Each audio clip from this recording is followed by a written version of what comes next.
हे भगवान, मेरो YouTube च्यानलको सब्स्क्राइबर बढाइदिनुहोस्।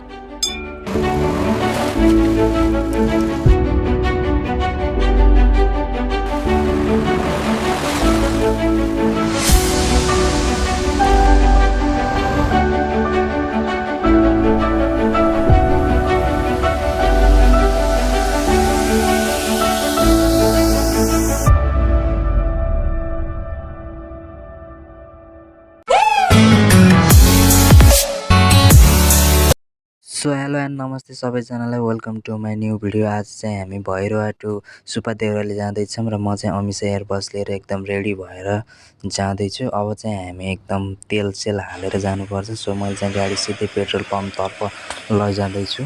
सो हामीले चाहिँ यहाँ अब त्यो डिजेल हाल्नुपर्ने हुन्छ। र गाडीमा डिजेल पनि छैन र तेल एकदम कम भएको कारण तेल हाल्दैछु। र तेल हालिसकेपछि मैले चाहिँ सिधै मान्छेहरू हाल्न लैजाएको। यहाँ चाहिँ एउटा गाडी आएर धन्नै ठोकिदिएन, गाह्रो छ गाइज।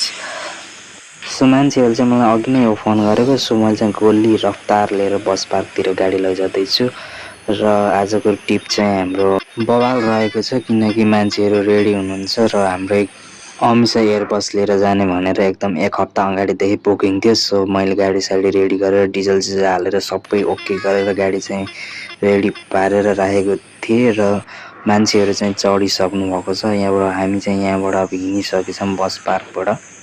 सो अहिले चाहिँ बिहानको 8 बजिसकेको छ र मैले गाडी चाहिँ एकदम गोला जानुपर्छ, किनकि हामी फर्किनु पनि पर्छ। बाटो एकदमै डेन्जर पनि छ र बाटो सानो भएको कारणले गर्दाखेरि अलिकति गाह्रो पनि हुन्छ बाटोमा। सो सुपा देउराली को जानुभएको छ कमेन्ट गर्नु होला र च्यानलमा को नयाँ हुनुहुन्छ एकदम सब्सक्राइब गरिदिनुहोस्, च्यानललाई माया देखाइदिनुहोस् गाइज। र यो अमिषा एयर बस चाहिँ भर्खर न्यू लन्च भएको छ। अहिले चाहिँ हामी सालजटीमा आएको छौँ। बाटो चाहिँ बवाल छ गाइज। यो ठाउँको नाम चाहिँ सालजन्डी हो। म चाहिँ बिहानदेखि ड्राइभ गरिरहेको, एकदम भोक लागिरहेको छ। भोको पेट गाडी चलाउन सकिनँ। सो मैले चाहिँ साइड लगाएर अनि नास्ता गर्छु गाइज।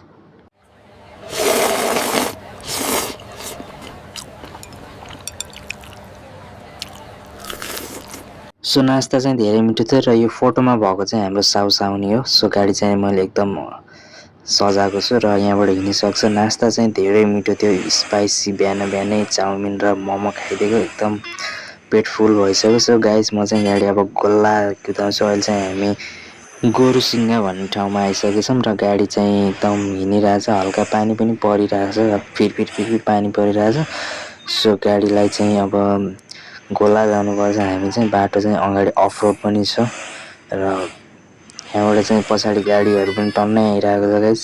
र पानी पऱ्यो, फेरि हिँड्दै पानी परेर हैरान छ गाइज। के गर्ने, बाटोमा हिँडेपछि कस्तो जाडो भइरहेछ नि गाडी चलाउँदाखेरि।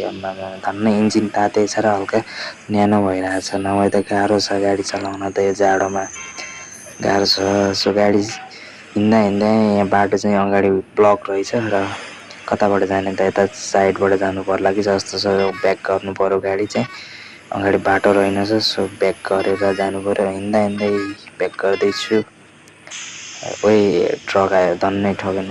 र बाटोमा हिँड्दै पानी परिरहेको थियो, अचानक घाम लाग्यो। के भएको मौसम आज चाहिँ, आमा हिँड्दै के हुन्छ नेपालको मौसम। सो बाटो चाहिँ एकदम बवाल छ र यहाँ चाहिँ एकदम हरियाली रहेछ, स्विमिङ पुलहरू पनि रहेछ साइडमा। सो मान्छेहरूले चाहिँ कति स्लो चलाएको भने, र मैले एकदम कुदाउँदै बाटो चाहिँ यहाँ एकदम हिलो बाटो रहेछ। अफ रोडमा आइयौँ हामी चाहिँ, एकदम हिँडिरहेको। गाडी चाहिँ गाडीले तानिरहेछ। जियोस्, अलिकति गाह्रो भइरहेछ गाइज, किनकि बाटो एकदम चिप्लो रहेछ, पानी पनि परिरहेछ। फेरि गाडी नाचेर हिलोमा के गर्ने, गाह्रो छ।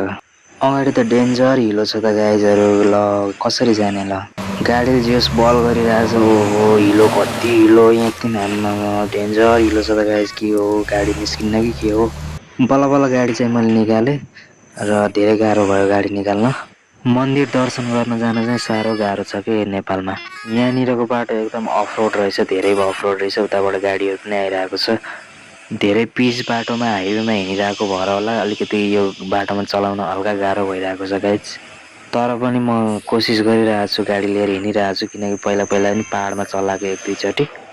पहाडको बाटोमा चाहिँ मैले 14 चक्के ट्रक चलाएको छु। भिडियो चाहिँ मैले अगाडिको योभन्दा पहिलाको भिडियो छ, त्यो भिडियो पनि एकदम फुल्ली वाच गरिदिनु होला र माया देखाइदिनु होला।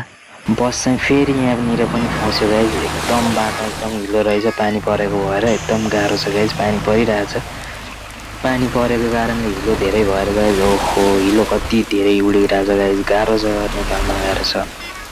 भर्खर 1 करोड लगानी गरेर निकालेको यो बस मलाई त साउले त साह्रो गाली गर्ने पो भयो त क्या। साउले बाबु गाडी जोगाएर चलाइ भन्थ्यो, कसरी जोगाउने, बाटो नै यस्तो छ। ओ जोगाउँदै भिडमा पऱ्यो गाइस। सो भिडबाट मैले गाडी ब्याक गरेर बल्ल निकालेँ। अलिकति मिस्टेक भएको भए आज सबैको ज्यान जोखिममा पार्थेँ। मैले चाहिँ ढुट्टो गाली गर्थेँ, साउले मलाई डह्रो गाली गर्थ्यो। अहिले चाहिँ अलिकति राम्रो बाटो आएको छ, पाहाडकै बाटो भए पनि अलिकति राम्रो बाटो आएको छ। गाडी करोडको भएर के गर्ने, बाटो गाह्रो छ। यसो गाडी रोकेर म चाहिँ मन्दिर जानभन्दा पहिला एकचोटि नुहाउनु पर्छ भनेर चाहिँ सिधै खोलामा यसो नुहाइदिउँ भनेर चाहिँ गएको।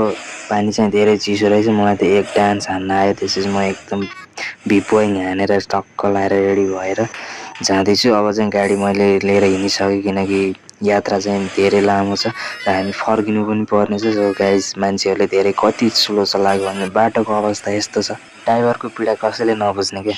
साउले उहाँ गाडी जोगाएर चलाए भनेर भनिरहेछन्। गाडी जोगाएर चलाउँदा ढिलो भयो भन्छन् मान्छेहरू। के भन्ने, गाह्रो छ गाइस। र तल चाहिँ हाम्रो केपी बाको जहाज रहेछ कि जस्तो लाग्यो मलाई चाहिँ तलको खोलामा। अब चाहिँ हामी सुपा देउराली आउन लागिसक्यौँ गाइस। यो चाहिँ अर्घाखाँचीमा पर्छ र को जानुभएको छ मन्दिरमा सो कमेन्ट गर्नु होला र बाटो कस्तो लाग्यो एकदम। सो अगाडि चाहिँ मैले एउटा बबाल ठाउँ देखिसकेँ। म चाहिँ यसो दगुर्दै जानु पर्यो, यहाँ चाहिँ बबाल रहेछ चाहिँ। So look at the view guys. पछाडिको भ्यू हेर्न सक्नुहुन्छ। मेरो बस चाहिँ त्यहाँ पछाडि राखेर म चाहिँ दगुर्दै आएको। एकछिन मान्छेलाई 2 मिनट भनेर आएको। पछाडि हिमालहरू पनि छ, बबाल छ गाइजहरू, डाँडो साँडो एकदम। त्यहाँ छ मेरो गाडी चाहिँ। पेसेन्जरहरूले 2 मिनट भनेर कहाँ गयो ड्राइभर भनेर सोधिरहेको होला। म चाहिँ यहाँ यसो घुम्न आएको कस्तो रहेछ भनेर। सो मलाई चाहिँ बोलाइ गरेर फोन गरेर म चाहिँ अब फेरि गाडी लिएर हिँडिसकेँ। कति फोन गरेको थियो। सो हामी चाहिँ सुपा देउराली आइसक्यौँ गाइज। अब चाहिँ हामीले यहाँ दर्शन गर्नुपर्छ। म चाहिँ मन्दिरभित्र पनि यसो एउटा ब्लग बनाइदिन्छु है गाइज।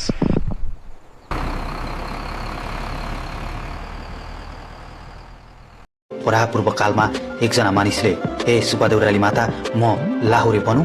यदि म लाहुरे बने भने, यदि मैले पैसा कमाएँ भने म तपाईँलाई कालो बोको र सुनको सिख्री चढाउँछु भनेछन्। उनी लाहुरे पनि बने, उनको मनोकामना पनि पुरा भयो, पैसा पनि कमाए। जब उनी घर फर्किए उनको मनमा अहमता आयो, मैले सुपा देउराली मातालाई सुनको सिख्री त के, त्यो बाटो फर्केर पनि हिँड्दैन। जब त्यो कुरा सुपा देउराली मातालाई थाहा भयो, त्यसपछि लाहुरे घर हिँड्दै गर्दा सुपा देउराली माताले बीच बाटोमै लाहुरे र लाहुरेको बाकस सहित उडाएर सुपा देउराली नजिकै रहेको विशाल पहाडमा टाँसिदिनु भयो।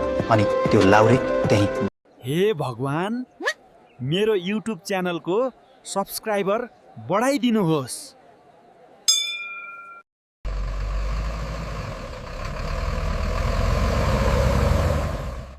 हाम्रो यात्रा सफल भयो।